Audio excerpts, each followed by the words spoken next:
A u toku je nedelja borbe protiv raka grlića materice. O ovoj temi, ali još mnogo tema ovoga jutra pričamo sa našom gošćom. Ona je doktorka Nataša Prvulović-Bunović, radiolog Instituta za onkologiju u Sremskoj Kamenici. Nataša, dobro jutro i dobrodošli. Dobro jutro, hvala na pozivu. Evo, kada kažemo, kao što sam rekla, i ova nedelja je nedelja posvećena borbi protiv raka grlića materice. Kada govorimo o bilo kom oboljenju, kakva je statistika? Kako se danas paze Novosađanke? Koliko danas redovno odlaze na kontrole, na preglede? Šta se dešava u Novom Sadu po tom pitanju?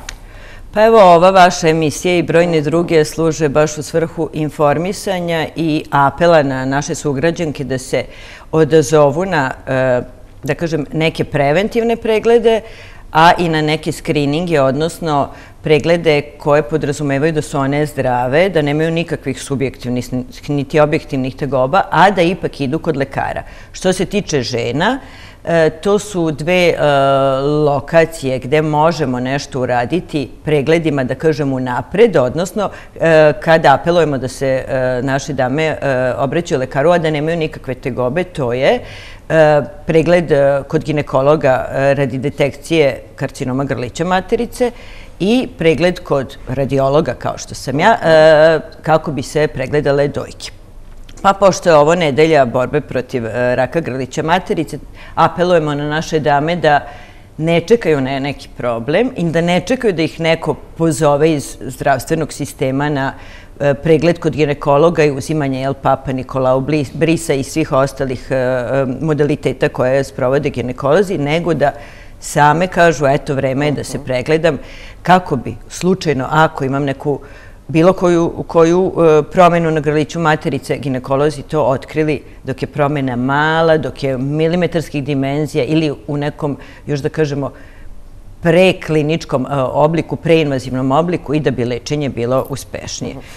U svakom slučaju da ne čekaju tegobe. Ne, da se ne čekaju tegobe. Kad se tegobe jave, nažalost, bolest je uglavnom u nekoj uznapredovaloj formi i uspeh lečenja i izlečenja je mali.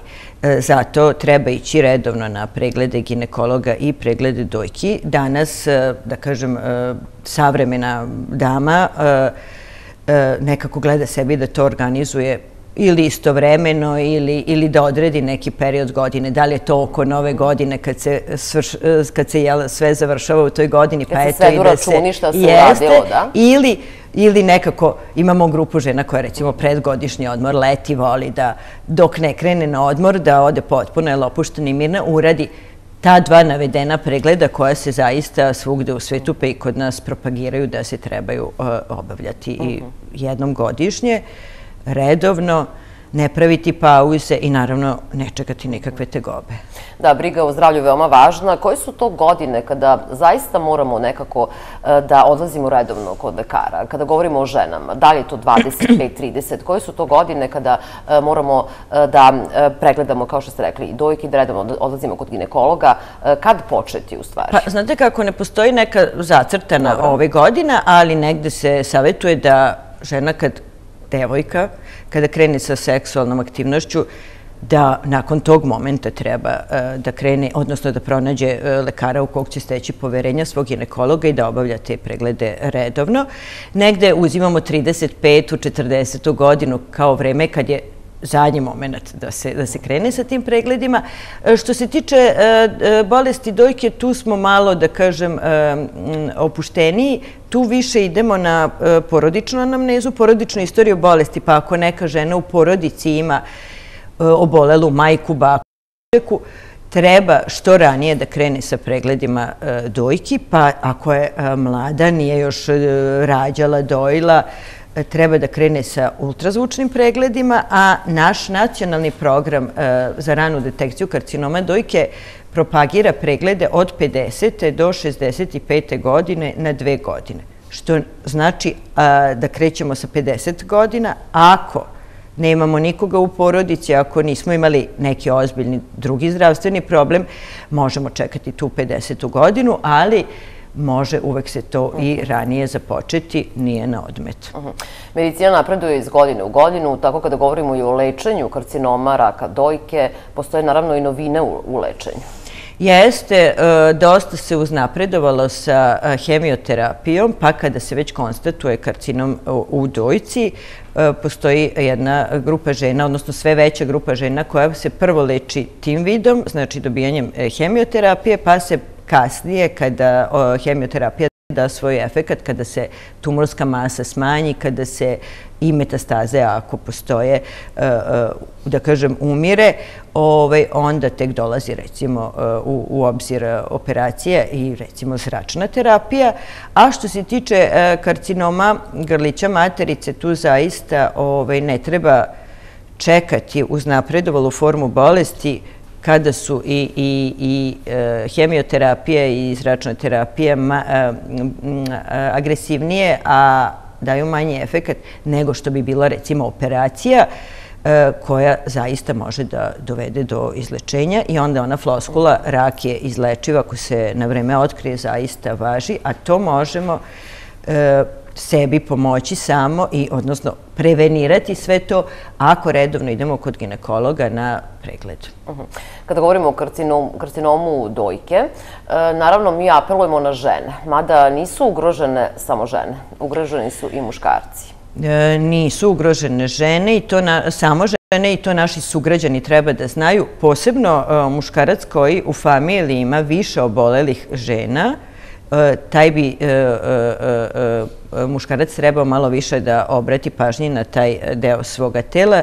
Ako primeti uvećanje dojke, čvorić u dojci, bilo da je on bolan ili bezbolan, promenu u pazuhu ili bilo kakvu subjektivnu tegobu vezanu za, da kažem, taj deo tela, treba da se odmah javi lekaru, pošto se karcinom dojke javlja i kod muškaraca, jeste daleko ređi. Statistika kaže na 100 obolelih žena dođe jedan oboleo muškarac, ali znači nemamo neku meru, da kažem, preventivno, odnosno screening meru za muškarce, ali ako ima dosta obolelih u familiji, trebaju se i oni javiti, odnosno bar na konsultaciju sa svojim lekarom, pa onda će se dalje napraviti neki plan pregleda ili već šta treba. Da, kada govorimo o tim preventivnim pregledima vezano za muškarce. Jeste. Da.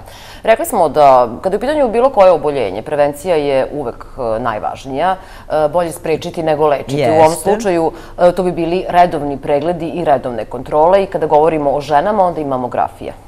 Mamografija za žene starije životne dobi od 40 godina, ako imamo pozitivnu porodičnu istoriju bolesti ili, recimo, dugi niz korišćenja hormonske terapije ili neke druge zdravstvene probleme. Posebno apelujem na žene koje su gojazne, koje su fizički neaktivne, koje konzumiraju dosta alkohola. Samo nemojmo da definišemo šta je to, jer to je sada teško reći. Posebno ta grupa žena, još ako ima u familiji obolelu rođaku, još i ako nije rađala, nije dojila, iako je, recimo, koristila dugi niz godina hormonsku terapiju, onda zaista treba odmah da ode na pregled i da ju se naprave neki individualni plan lečenja, odnosno ne lečenja, nego pregleda. Koliko način života, recimo ishrana, malo pre ste pomenuli konzumiranje alkohola, utiče na pojavu karcinoma i raka dojke, ali i grlića materice?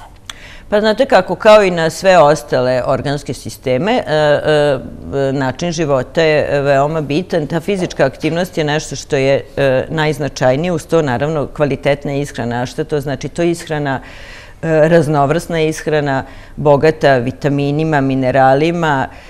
Danas imamo ovu propagaciju, ove keto ishrane koja kaže sad je trend više korisnih i značajnih proteina i masti, a manje, recimo, ugljenih hidrata. Svako vreme nosi neke svoje preporuke, ali biti umeren u svemu u životu je ključ, pa i u ishrani. Ishrana mora biti raznovrsna, mora biti na vreme, uz dosta svežeg voća i povrća. To je onako, što bi rekli, svako to zna, ali u ovom užurbanom načinu života malo ko od nas se toga danas pridržava. Ne konzumirati alkohol ili ga konzumirati u što manje mogućoj količini i naravno boriti se protiv duvanskog dima, pušenja na svakom mestu. Po nekim istraživanjima kažu da stres utiče u stvari na pojavu karcinoma. Da li se vi slažete sa tim i šta pokazuju vaši, recimo, podaci? Koliko je stres Pa znate šta, definisati stres je jako teško, odnosno mi kad kažemo stres mislimo na to kao uzbuđen sam, iznerviram se. Za organizam su stresi i nagle promjene temperature, ljudi recimo koji puno putuju, dosta putuju pa menjaju vremenske zone, klimu i to je sve stres za organizam, samo neki stres koji dođe, da kažem, iz spoljne sredine, nije samo stres ono iznutra.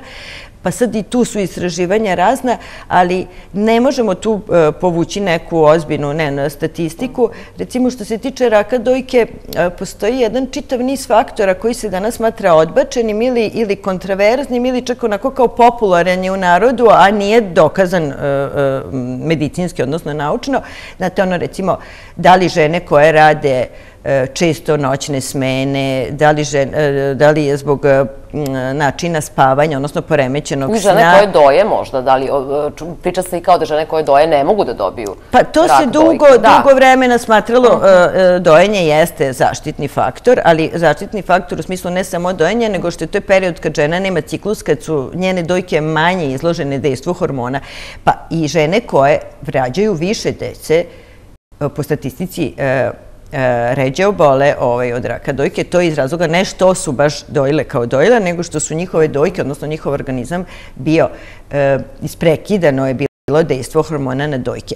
A u te kontraverzne faktore ili odbačene, možda što je danas baš aktualno, posebno za mlade naše pacijentkinje koje umeju da pitaju da li, ne znam, nošenje grudnjaka, ovog grudnjaka ili onog utiče, da li ugradnja silikonskih proteza, potom da li korišćenje dezodoransa. Znate da je bilo jedno vreme po svim ženskim časopisima da li dezodorans sa aluminijumom u sebi uzrokuje rak dojke i tako.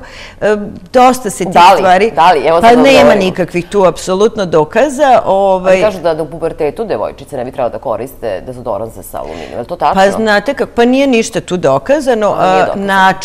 Načelno, mi svi danas previše hemije koristimo na sebe. Pogledajte sami kad se tuširate, pa jedna krema, pa druga, pa šampon za kosu, pa regenerator, pa lak za kosu, pa koliko devojaka, odnosno žena, koristi raznu šminku, pa dezodorans, pa parfem, pa imamo sad mnogo više hemije nego ranije što je bilo, a to svakako negde utiče na našu kožu, a samim tim i na naše zdravlje uopšte.